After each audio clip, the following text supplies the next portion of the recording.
পরাধীন ভারতে ভারতবাসীকে স্বাধীনতার মন্ত্রে উজ্জীবিত করতে চেয়েছিলেন যে সমস্ত বিশিষ্ট মানুষজন কাজী নজরুল ইসলাম ছিলেন তাদের মধ্যে অন্যতম। তিনি কোনোভাবেই পরাধীনতার গ্লানি সহ্য করতে চাননি। তিনি চেয়েছিলেন এক স্বাধীন ভারত, যে ভারতে মানুষ পরাধীন থাকবে না। পরাধীনতার অবসানে মানুষ নতুন জীবন লাভ করবে, এই দেশ স্বাধীন হয়ে উঠবে। সেই স্বাধীনতার স্বপ্ন ভারতবাসীকে দেখাতে চেয়েছিলেন যে কয়েকজন মানুষ, নজরুল ইসলাম বা কাজী নজরুল ইসলাম তাদের মধ্যে অন্যতম। আমরা এখন কাজী নজরুল ইসলামের লেখা একটি কবিতা প্রলয় উল্লাস, এই প্রলয় উল্লাস কবিতা সম্বন্ধে আলোচনা করতে চলেছি। কবিতাটি দশম শ্রেণীর ছাত্রছাত্রীদের পাঠ্য। যেসব ছাত্রছাত্রী মাধ্যমিক পরীক্ষা দেবে এই কবিতাটি তাদের অবশ্যই পড়তে হবে। ছাত্রছাত্রীদের বিশেষ উপকারের কথা ভেবে আমি এখন প্রলয় উল্লাস কবিতাটি সম্পর্কে আলোচনা করতে চলেছি। এই প্রসঙ্গে বলে রাখি, যেসব ছাত্রছাত্রী বা শিক্ষা অনুরাগী মানুষজন আমার চ্যানেলের এই ভিডিওগুলো দেখছেন বা দেখে থাকেন, তারা অনেকেই আমার চ্যানেলটিকে সাবস্ক্রাইব করেননি। আপনারা জানেন, আপনারা সাবস্ক্রাইব করলে আমরা উদ্বুদ্ধ হই, আমরা প্রেরণা পাই নতুন নতুন ভিডিও তৈরি করার এবং তার মাধ্যমে ছাত্রছাত্রীদের উপকার করার। তাই দয়া করে আমার চ্যানেলটিকে অবশ্যই সাবস্ক্রাইব করে নেবেন। তাহলে চলুন আলোচনা শুরু করি।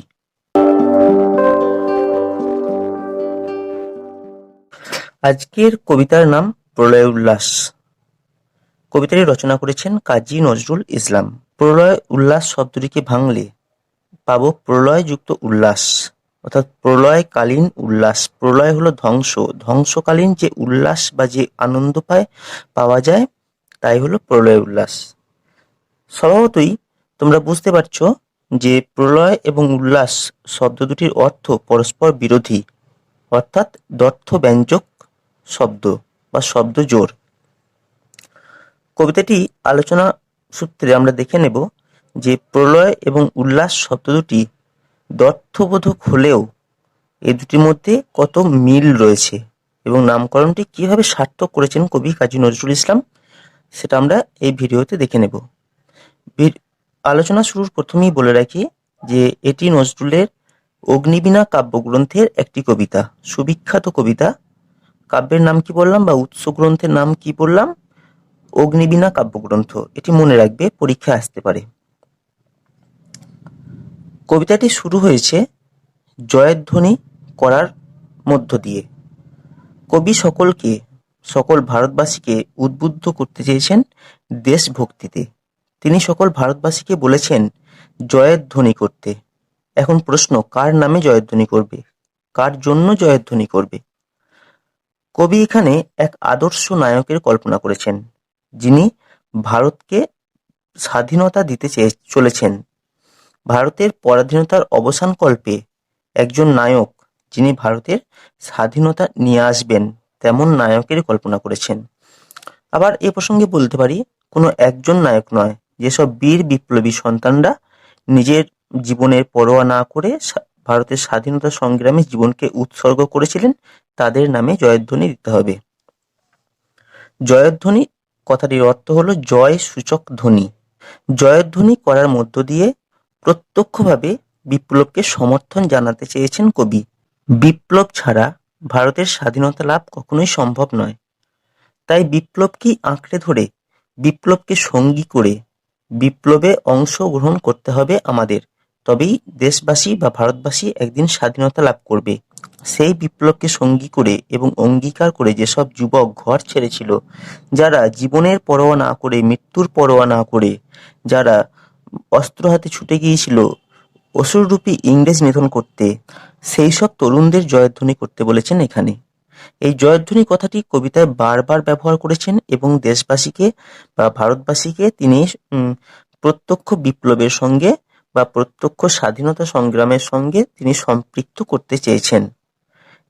কবিতার প্রথমেই দুইবার জয়ধ্বনি করার কথা আছে। তোরা সব জয়ধ্বনি কর, তোরা সব জয়ধ্বনি কর, ওই নূতনের কেতন ওরে কালবৈশাখীর ঝড়। কেতন শব্দের অর্থ হলো পতাকা। কবি যেন বলতে চেয়েছেন যে কালবৈশাখীর ঝড়ে নতুন, অর্থাৎ স্বাধীন দিনের, নতুন দিনের পতাকা উঠছে। পরাধীনতার অবসান ঘটতে চলেছে, আমাদের পরাধীনতার গ্লানি মোচন হতে চলেছে। কালবৈশাখী ঝড় উঠেছে আকাশে।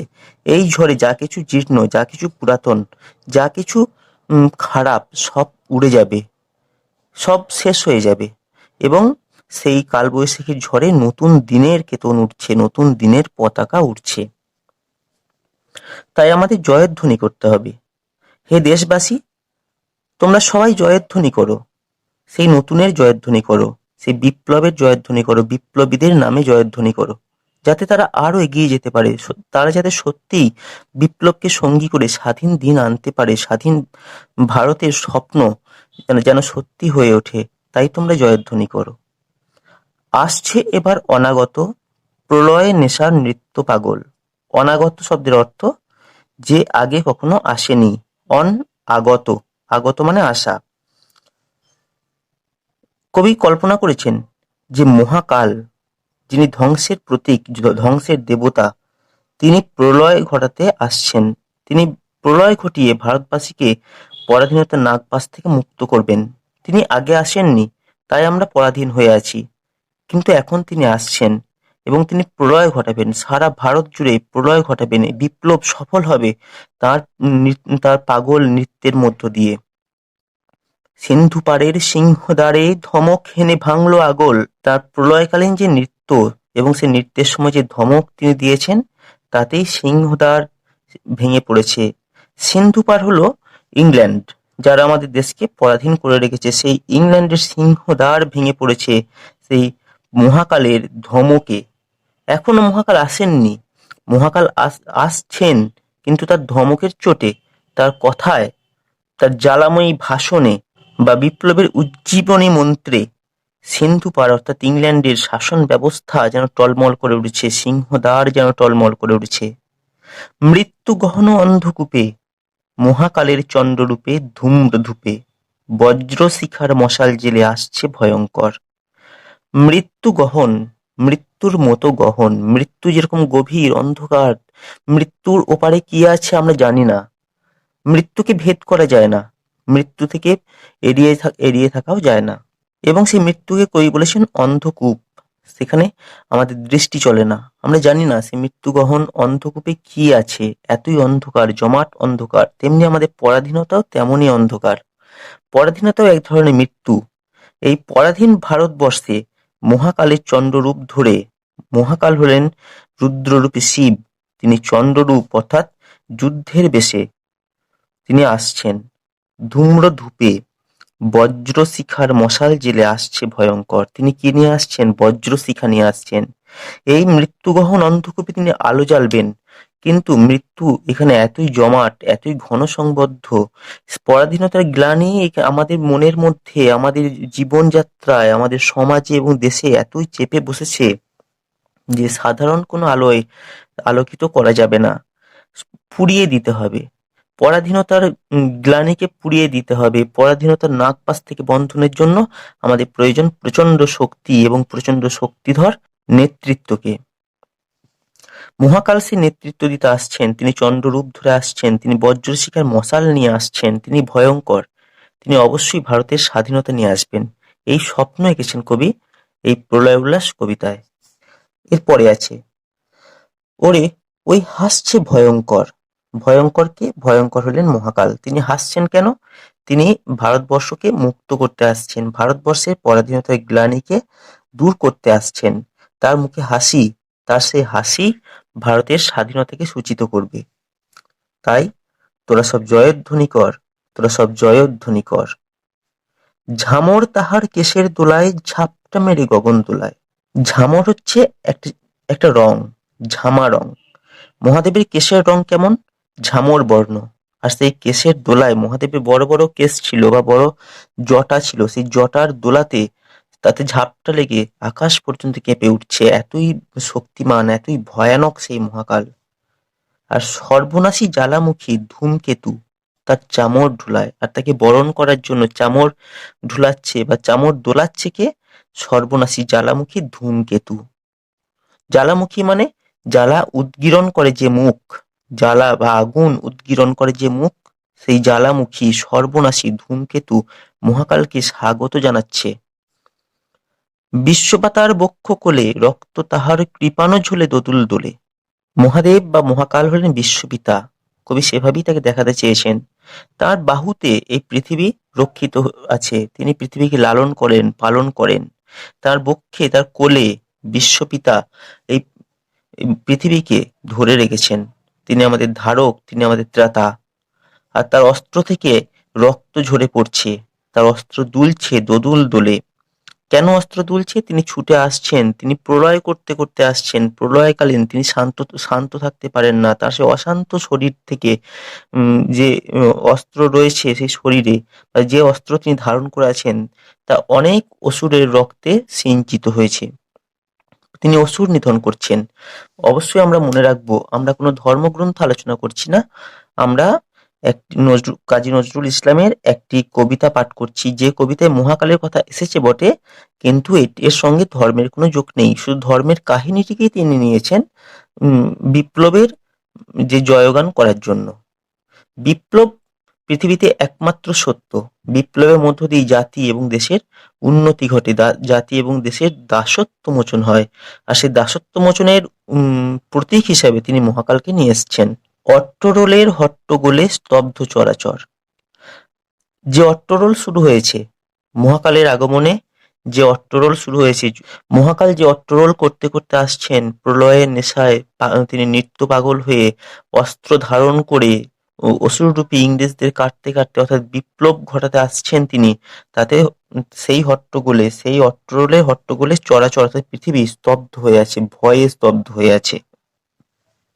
ওরে ওই স্তব্ধ চরাচর, তোরা সব জয়ধ্বনি কর, তোরা সব জয়ধ্বনি কর। দ্বাদশ রবির বহ্নি জ্বালা ভয়ালো তাহার নয়ন কটায়। রবি শব্দের অর্থ হলো সূর্য। সূর্যের যে তেজ, সূর্যের যে উত্তাপ সবকিছুকে পুড়িয়ে দিতে পারে, সেই দাহিকা শক্তি যেন মহাদেবের নয়ন থেকে ঝরে পড়ছে। ভারতবাসীর পরাধীনতা এবং ভারতবাসীর উপর ইংরেজের যে অত্যাচার, তাতে মহাদেব অত্যন্ত ক্রুদ্ধ হয়েছেন, তার নয়ন থেকে যেন আগুন ঝরে পড়ছে। আর এ কথা বোঝাতে বলেছেন যে দ্বাদশ রবির বহ্নি জ্বালা, বহ্নি শব্দের অর্থ হলো আগুন, তার চোখ থেকে যেন আগুন ঠিকরে পড়ছে, তা যেন সবকিছু পুড়িয়ে দিতে চায়, এত ক্রোধ হয়েছে তার অসুররূপী ইংরেজদের প্রতি। দিগন্তরের কাঁদন লুটায় পিঙ্গল তার ত্রস্ত জটায়। এবং দিগন্তরে কাঁদন লুটিয়ে পড়ছে, দিগন্তর যেন কেঁদে উঠছে তার জটার ঝাপটায়, জটার দোলাতে, এবং তার কপালে যে চাঁদ আছে, শিবের কপালে বা মহাদেবের কপালে যে চাঁদ আছে, তার ত্রস্ত। মহাদেবের চন্দ্র রূপ দেখে সকলেই ত্রস্ত। বিন্দু তাহার নয়ন জলে সপ্ত মহাসিন্ধু দোলে। মহাদেব শুধু ধ্বংস করতেই জানেন না, মহাদেব সৃষ্টিও করেন। কত মায়া, কত মমতা তার মধ্যে রয়েছে। ভারতবাসীর দুঃখে তিনি কাঁদছেন, আর তার কান্নাকে কবি উপমিত করেছেন যে বিন্দু তাহার নয়ন জলে সপ্ত মহাসিন্ধু তোলে। তার চোখ থেকে যে এক ফোঁটা জল ঝরে পড়ছে, সে এক ফোঁটা জল নাকি 7 সাগরের জলের সমান। কত দুঃখ পেলে, কত ব্যথা পেলে, কত মরমী হৃদয় হলে তবেই এত চোখের জল ঝরে। মহাদেব অঝরে কাঁদছেন ভারতবাসীর দুঃখ দেখে, ভারতবাসীর কান্না দেখে। বিশ্বমায়ের আসন তারই বিপুল বাহুর পর, এবং তিনি পৃথিবীকে ধারণ করে আছেন। তিনি এই পৃথিবীর পরিত্রাতা, তিনি এই পৃথিবীর ধারক, এবং তার হাতের উপরই বিশ্বমাতা যেন আসন লাভ করেছে। হাঁকে ওই জয় প্রলয়ঙ্কর। প্রলয়ঙ্কর শব্দ অর্থ হলো যে প্রলয় করে, সেই প্রলয়ঙ্কর। তা মহাদেবের নামে এখন জয়ধ্বনি উঠছে পৃথিবী জুড়ে, গোটা ভারত জুড়ে মহাদেবের নামে জয়ধ্বনি, জয় প্রলয়ঙ্কর। মহাদেব বা মহাকাল না এলে ভারতবর্ষে মুক্তি ঘটবে না। এই মহাকাল কোন স্বর্গীয় দেবতা হিসাবে কবি এখানে উপস্থাপন করতে চাননি। কবি বিপ্লবের জয়গান করেছেন। শুধু বিপ্লব শব্দটির বদলে মহাকালকে নিয়ে এসছেন। মহাকাল ধ্বংসের প্রতীক পৌরাণিক মতে। সেই পুরাণ কাহিনীকে নবনির্মাণ করেছেন এই কবিতায়। এরপরে আছে তোরা সব জয়ধ্বনি কর, তোরা সব জয়ধ্বনি কর। মাভৈ মাভৈ জগৎ জুড়ে প্রলয় এবার ঘনিয়ে আসে। মাভৈ শব্দের অর্থ ভয় পেও না। তোমরা সব ভয় পেও না গো ভারতবাসী, এই প্রলয় তোমাদের বিনাশ ঘটাবে না। জগৎ জুড়ে প্রলয় এবার ঘনিয়ে আসে। তাকিয়ে দেখো, সারা জগৎ জুড়ে বিপ্লবের গুঞ্জন উঠেছে। কেউ পরাধীন থাকতে চায় না। আমিও থাকতে চাই না। আমার দেশবাসী পরাধীন থাকবে না, এই স্বপ্ন আমি এঁকে চলেছি। এই স্বপ্ন আমি দেখাতে চলেছি তোমাদের। তোমরা ভয় পেও না। জরায় মরা মুমূর্ষুদের প্রাণ লুকানো ওই বিনাশে। যে বিনাশ ঘটতে চলেছে ভারতের বুকে, যে ইংরেজ নিধন হবে, বিপ্লবীরা অস্ত্রে সজ্জিত হয়েছে, বিপ্লবীরা মরবো কিংবা মারবো এই প্রতিজ্ঞা নিয়ে তার ঘর ছেড়েছে, তার বিপ্লবকে সঙ্গী করেছে, তাতে আমাদের কোনো ক্ষতি নেই। আমরা ভারতবাসী, আমরা জরায় মরা, আমরা জরাজীর্ণ, আমাদের আমাদের বেঁচে থাকার সব পথ রুদ্ধ। আমরা পরাধীন জাতি, মাথা নিচু করে আছি, দাসত্ব স্বীকার করেছি ইংরেজের। তা আমরা মুমূর্ষু প্রায়। এই মুমূর্ষুদের অর্থাৎ ভারতবাসীদের প্রাণ লুকিয়ে আছে এই বিনাশের মধ্যে। এই বিনাশ সাধন হলে, এই বিনাশ সার্থক হলে, অর্থাৎ বিপ্লব সফল হলে আমরা এই মুমূর্ষু ভারতবাসীরা প্রাণ ফিরে পাবো, আমরা সঞ্জীবিত হয়ে উঠব। তাই আমাদের ভয় পাওয়ার কিছু নেই। এবার মহানিশার শেষে আসবে উষা অরুণ হেসে করুণ বেশে। এই অন্ধকার কেটে যাবে, পরাধীনতার অন্ধকার কেটে যাবে, নতুন সূর্য উঠবে। আসবে উষা অরুণ হেসে, মানে নতুন সূর্য উঠবে। মহাকাল অবশ্যই আমাদের স্বাধীন দিনে নিয়ে নিয়ে যেতে পারবে। এই বিপ্লব এবং এই যে বিপ্লবীরা যে বিপ্লব সংগঠিত করতে চলেছেন ইংরেজের বিরুদ্ধে, এই বিপ্লব একদিন নিশ্চয়ই সার্থক হবে। সেদিন আর আমরা পরাধীন থাকবো না। সেদিন এই অন্ধকার রাত্রি, পরাধীনতার জমাট অন্ধকার আমাদের মাথার উপর থেকে সরে যাবে। আমরা নতুন আলোর দিশা পাবো, নতুন সূর্য উঠবে, স্বাধীন সূর্য, স্বাধীনতার সূর্য উঠবে। কেমন কেমন বেশে উঠবে? করুণ বেশে। তিনি যেন করুণার মূর্তি। সেই করুণায় আমরা সিঞ্চিত হব, সেই করুণা ধারা আমাদের উপর ঝরে পড়বে। দিগম্বরের জটায় হাসে শিশু চাঁদের কর। দিগম্বর শব্দের অর্থ মহাকাল, মহাদেব। সেই মহাদেবের জটায় তখন আর চাঁদ ভয় পাবে না। আগেই বলেছে, আগে বলা হয়েছে যে মহাদেবের জটায় নাকি চাঁদ ত্রস্ত হয়ে আছে, ভয় পেয়ে আছে। কারণ মহাদেবের রুদ্র রূপে চাঁদ ত্রস্ত। আর এখন যখন স্বাধীন দেশ গঠন হবে, যখন ভারত স্বাধীন হবে, তখন আর চাঁদ ভয় পাবে না। মহাদেবের জটায় চাঁদ হাসবে সেদিন। সেই চাঁদের আলোয় কি হবে? সেই আলো তার ভরবে এবার ঘর। সেই চাঁদের আলোয়, সেই পূর্ণিমার আলোয় আমরা স্নাত হব। আমাদের ঘরে ঘরে সেই পূর্ণিমার আলো, পূর্ণিমার মাধুরী ঝরে পড়বে। কত সুখী হব আমরা। তার জন্য এক লড়াই প্রয়োজন, বিপ্লব প্রয়োজন। বিপ্লব বিনা আমরা স্বাধীন হব না। সেই বিপ্লবের দিনকে স্বাগত জানাতে বলেছেন কবি, জয়ধ্বনি করার মধ্য দিয়ে। তোরা সব জয়ধ্বনি কর, তোরা সব জয়ধ্বনি কর। দেখো এর পরে আছে, ওই সে মহাকাল সারথি রক্ত তড়িৎ চাবুক হানে। মহাকালের সারথি রক্ত তড়িৎ চাবুক, অর্থাৎ বিদ্যুৎকেই যেন চাবুক চাবুক বানিয়ে নিয়েছে মহাকালের সারথি, এবং ঘোড়াকে মারছে। কেন মারছে? কারণ বড় দেরি হয়ে গেছে। ভারতের স্বাধীনতা আনতে বড় দেরি হয়ে যাচ্ছে। ভারতকে অতি দ্রুত, অতি সত্বর ভারতকে স্বাধীন করতে হবে। তাই দ্রুত মহাকালকে আসতে হবে। বিপ্লবকে সফল করতে হবে অতি দ্রুত। বিপ্লবীদের তাই আর সময় নেই, অতি দ্রুত কর্ম সম্পাদন করতে হবে। তাই মহাকালের সারথি চাবুক মারছে ঘোড়াকে। কিসের চাবুক? তড়িতের চাবুক। রনিয়ে ওঠে হেড়সার কাঁদন, বজ্রগানে, ঝড় তুফানে। এবং হেসা অর্থাৎ ঘোড়ার ডাক, ঘোড়া কেঁদে উঠছে সেই চাবুকের আঘাতে। এবং তার কান্নাকে তুলনা করেছেন কবি বজ্রগানের সঙ্গে, মানে বাজ পড়ার শব্দের সঙ্গে, ঝড় তুফানের সঙ্গে। মহাকাল কতই না ভয়ানক। যেসব প্রাকৃতিক ঝড় ঝঞ্ঝা, প্রাকৃতিক দুর্যোগ দুর্বিপাক মানুষ অস্বীকার করতে পারে না, মানুষ তা থেকে পরিত্রাণ খুঁজে পায় না, তেমনই শক্তিমান মহাকাল। বিপ্লবের কোনো বিকল্প নেই। বিপ্লব মহাশক্তিমান, তা মানুষকে যুগে যুগে মুক্তি দিয়ে এসছে, মুক্তি দেয়। তাই মহাকাল সেই বিপ্লবকে প্রতিষ্ঠা করতে চলেছেন। বিপ্লবীরা, ভারতের বীর বিপ্লবী সন্তানরা বিপ্লবকে প্রতিষ্ঠা করতে চলেছেন, এবং তাদের বড় তাড়া রয়েছে ভারতকে স্বাধীন করার জন্য। আর তাদের দেরি সইছে না। তাই সময় নামক যে ঘোড়া তাকে চাবুক মারছে। খুরের দাপট তাড়ায় লেগে উল্কা ছুটায় নীল খিলানে। ঘোড়া দ্রুত বেগে ছুটে আসছে, এবং তার পায়ের আঘাতে উল্কা খসে পড়ছে। ঘোড়া রাস্তা দিয়ে ছুটে গেলে যেভাবে পাথর খসে পড়ে বা পাথরগুলো ছিটকে চলে যায়, তেমনি ভাবে ঘোড়ার খুরে আঘাতপ্রাপ্ত হয়ে যেন উল্কা, নীল আকাশে উল্কা খসে পড়ছে। কোথায় খসে পড়ছে? গগনতলের নীল খিলানে। অন্ধকারার বন্ধকূপে দেবতা বাঁধা যজ্ঞজূপে পাষাণ স্তূপে। অন্ধ কারাগার, যে কারাগারে আমাদের বিপ্লবী সন্তানদের, ভারত মাতার বীর সন্তানদের বন্দি করে রাখা হয়েছে, সেই কারাগারে, সেই বন্ধ কূপে সেখানে দেবতাকে বেঁধে রাখা হয়েছে। দেবতা হলো ভারতের বীর বিপ্লবী সন্তানরা। তাদেরকে বন্দি করে রাখা হয়েছে, ভারত মাতাকে বন্দি করে রাখা হয়েছে। সেই যজ্ঞযূপে, সেই পাষাণ স্তূপে খসে পড়ছে কি না উল্কাপিণ্ড। তা অতি সত্বর এই কারাগার ভেঙে দেবে, কারাগার থেকে মুক্তি পাবে আমাদের সন্তানরা। কারাগার থাকবে না, ইংরেজের তৈরি কারাগারে ভারতীয়রা আর বন্দি থাকবে না। এই কারাগারের মোচন হবে, পরাধীনতার স্খলন হবে, আমরা স্বাধীন হব, এই স্বপ্ন আঁকছেন এখানে। এরপরে কবি বলছেন, এই তোরে তার আসার সময় ওই রথ ঘর ঘর। কবি যেন রথের চাকার শব্দ শুনতে পাচ্ছেন। কবি যেন ভারতবাসীকে মৃত সঞ্জীবনী মন্ত্রে উজ্জীবিত করে বলছেন, তোমরা কি শুনতে পাচ্ছ না হে ভারতবাসী? রথের চাকার শব্দ আমি তো শুনতে পাচ্ছি। সময়ের সঙ্গে সঙ্গে, সময় অতি দ্রুত যেন আমাদের স্বাধীনতাকে নিয়ে আসতে চলেছে। অতি দ্রুত আমরা স্বাধীন হতে চলেছি। তোমরা কি বুঝতে পারছো না? তোমরা কি স্বাধীনতার স্বপ্ন দেখছো না? দেখছো না স্বাধীন ভারতবর্ষ খুব শীঘ্র স্বাধীন হতে চলেছে? ওই তো তার রথের চাকার শব্দ। একটু কান পেতে শোনো এবং তার জয়ধ্বনি করো। তোমরা বিশ্বাস করো ভারত স্বাধীন হবে, আর সেই বিশ্বাস নিয়ে বিপ্লবকে সমর্থন করো। তাই তোরা সব জয়ধ্বনি কর, তোরা সব জয়ধ্বনি কর। ধ্বংস দেখে ভয় কেন তোর? প্রলয় নূতন সৃজন বেদন। নতুন কিছু সৃষ্টি করতে হলে, নতুন কিছু তৈরি করতে হলে বা নতুন সৃষ্টিকালে আমাদের কষ্ট হয়। আর সেই কষ্টের মধ্যে লুকিয়ে আছে নতুন সৃষ্টির আনন্দ, প্রেরণা।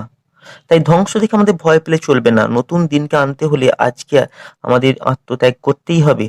নতুন দিনের স্বপ্নের বীজ বুনতে হলে, নতুন দিনকে স্বাগত জানাতে হলে, নতুন দিনকে সফল করতে হলে এই সৃষ্টিকালীন বেদনা, সৃজনকালীন বেদনা আমাদের সহ্য করতেই হবে। তাতে ভয় পেলে চলবে না। নবীন মহাকাল বা নবীন বিপ্লবীরা সেই স্বাধীন দিনকে আনতে চলেছে। জীবনহারা অসুন্দরে করতে ছেদন। এবং তারা আর কি করবে? যা কিছু জীবনহারা, যা কিছু জীবনের প্রতিকূল, সেই অসুন্দর, সেই পরাধীনতাকে ছেদন করবে। মহাকাল ইংরেজরূপী অসুরদের নিধন করবে। তাই সে এমন কেশে বেশে, প্রলয়ে বয়েও আসছে হেসে, মধুর হেসে। তাই সে এমন কেশে বেশে, মহাদেব বা মহাকাল তিনি প্রলয় ঘটাতে আসছেন। তিনি সুন্দর পোশাক পরিচ্ছদ পরে আসছেন না। তার এলোমেলো চুল, তার পোশাকের উম তার পোশাক সুসজ্জিত নয়। তিনি তো যুদ্ধের বেশে আসছেন, তিনি যুদ্ধ করতে আসছেন, সেজে আসছেন তিনি। তাই বলেছেন, তাই সে এমন কেসে বেশে, প্রলয়ে বয়েও আসছে হেসে। তিনি হাসছেন কেন? কারণ ভারত তো স্বাধীন হবে। স্বাধীন ভারতের স্বপ্নে তার মুখে হাসি এসছে। ভেঙে আবার গড়তে জানে সে চিরসুন্দর। বিপ্লব সর্বদা চিরসুন্দর। বিপ্লব নবীন। বিপ্লব মানুষকে মুক্তি দেয়। বিপ্লব মানুষের মুক্তির ভাষা যোগায়। অসহায় মানুষের মুখে ভাষা যোগায় বিপ্লব। সেই বিপ্লব হলো চিরসুন্দর। বিপ্লব অনাবিল। সেই বিপ্লবকে স্বাগত জানাতে হবে। তিনি শুধু ভাঙবেনই না, মহাকাল শুধু ভাঙবেন না, তিনি নতুন করে এই সমাজকে গড়ে দেবেন, ভারতকে নতুন করে গড়ে দেবেন। স্বাধীনতার মন্ত্রে তিনি নতুন ভারত সৃষ্টি করবেন। তাই আমাদের ভয় পেলে চলবে না। আমাদের স্বপ্ন দেখতে হবে নতুন ভারতের। সেই চিরসুন্দর মহাকাল, সেই চিরসুন্দর বিপ্লব এবং বিপ্লবীরা নতুন ভারত তৈরি করবে। তাই এই জীর্ণ ভারতকে ভাঙতে চলেছেন। তোরা সব জয়ের ধ্বনি কর, তোরা সব জয়ের ধ্বনি কর। ওই ভাঙা গড়া খেলা জেতার কিসের তবে ডর? আমাদের তো ভয় পাওয়ার কিছু নেই। আমরা তো পরাধীন জাতি, আমরা হীনবল, আমরা মাথা নিচু করে আছি, ইংরেজের পদানত আমরা। তাই আমাদের ডর বা ভয় পেলে চলবে না। এই ভাঙা গড়া খেলা, এটাই তো বিপ্লব। যখনই অন্যায় হয়, সেই অন্যায়ের বিরুদ্ধে প্রতিবাদই হলো বিপ্লব। আর এই প্রতিবাদ ভিন্ন, অন্যায় দূর করা সম্ভব নয়। তাই অন্যায়কে দূর করতে হলে, এই পরাধীনতার গ্লানি থেকে মুক্তি পেতে হলে, স্বাধীন ভারত গড়তে হলে এই ভাঙা এবং গড়া এই খেলা চালাতেই হবে। আর সেই খেলাটা করছেন মহাকাল বা আমাদের বীর সন্তানরা, বিপ্লবী সন্তানরা।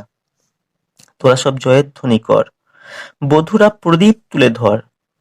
এই ভাঙা গড়া খেলায় বা এই ভারতের স্বাধীনতা সংগ্রামে শুধু পুরুষ নয়, মহিলাদেরকেও এগিয়ে আসতে হবে। শুধুমাত্র পুরুষরাই যে স্বাধীন দিন আনবে এমনটা নয়।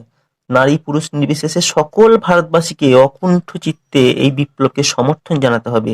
সকলের সম্মিলিত সমর্থনে, সকলের সক্রিয়তায় ভারতবর্ষ স্বাধীন হবে। তাই তিনি বধূদেরকেও প্রদীপ তুলে ধরতে বলেছেন, স্বাগত জানাতে বলেছেন এই বিপ্লবকে। তারা যেন কোনোভাবে পিছিয়ে না থাকে। নারীরা পিছিয়ে থাকলে সমাজের অগ্রগতিও সম্ভব নয়। শুধুমাত্র পুরুষ বা পুরুষ জাতি সমাজের সর্বাঙ্গীন উন্নতি বা অগ্রগতি ঘটাতে পারে না। তাই নারীদেরকেও এই বিপ্লবের সঙ্গী করতে চেয়েছেন, অঙ্গী করে নিতে চেয়েছেন কবি নজরুল ইসলাম। কাল ভয়ঙ্করের বেশে এবার আসে ওই সুন্দর। বিপ্লব হলো সুন্দর। এখন তিনি যুদ্ধ করতে আসছেন রণসাজে সজ্জিত, তাই কাল ভয়ঙ্করে বেশ নিয়েছেন তিনি। এখন তিনি ভাঙাগড়া করতে আসছেন এই সমাজকে, এই জীর্ণ সমাজকে ভেঙে, এই জীর্ণ পরাধীনতাকে ভেঙে নতুন ভারত আমাদের উপহার দিতে চলেছেন। তাই তার কাল ভয়ঙ্করের বেশ। কিন্তু তিনি আসলে সুন্দর। যা সত্য তাই সুন্দর, আর বিপ্লব সর্বদা সত্য, বিপ্লব সর্বদা সুন্দর, তা মানুষের মুক্তির প্রতীক, তাই সুন্দর। তোরা সব জয়ের ধ্বনি কর, তোরা সব জয়ের ধ্বনি কর। এই জয়ধ্বনি করার মধ্য দিয়ে আমরা প্রত্যক্ষভাবে যেন নজরুল ইসলামের সঙ্গে এই বিপ্লবকে সমর্থন জানিয়ে ফেললাম। ভারতবর্ষের পরাধীনতার মোচনে, ভারতবর্ষের যে স্বাধীনতা আন্দোলন হয়েছিল, সেই স্বাধীনতা আন্দোলনের অঙ্গী হয়ে উঠলাম আমরা। নজরুল ইসলাম আসলে এই কবিতায় একটা স্বপ্ন আঁকতে চলেছেন। জীর্ণ মুখ ভারতবাসীকে তিনি স্বাধীনতার মন্ত্রে উজ্জীবিত করতে চেয়েছেন। ভারতবাসীকে স্বপ্ন দেখাতে চেয়েছেন যে সত্যিই আমরা একদিন স্বাধীন হব, খুব শীঘ্র আমরা স্বাধীন হব। আর শুধু শুধু বসে থেকে এই স্বাধীনতা অর্জন করা সম্ভব নয়, আমাদের লড়াই করতে হবে, আমাদের সংগ্রাম করতে হবে, বিপ্লবকে দৃঢ়ভাবে প্রতিষ্ঠা করতে হবে ভারতবর্ষের বুকে। তবেই একমাত্র আমাদের মুক্তি সম্ভব, আমাদের স্বাধীনতা সম্ভব। আর সেই কাজটি তিনি এই কবিতায় করেছেন। তো স্টুডেন্টস, আজকের আলোচনা আমি এখানেই শেষ করছি। আমার আলোচনা তোমার কেমন লাগলো বা তোমাদের কেমন লাগলো আমাকে কমেন্ট করে জানিও। ভিডিওটি একটি লাইক আমি প্রত্যাশা করছি তোমাদের কাছ থেকে। আর অবশ্যই অবশ্যই আমার এই চ্যানেলটিকে সাবস্ক্রাইব করে রাখবে। তোমাদের সমর্থন আমাকে নতুন প্রেরণা যোগায়। তা তোমরা আমাকে সমর্থন জানালে, তোমাদের গুরুত্বপূর্ণ মতামত আমার সঙ্গে ভাগ করে নিলে আমি অত্যন্ত খুশি হব। ভিডিওটি শেষ পর্যন্ত দেখার জন্য তোমাদের অনেক ধন্যবাদ।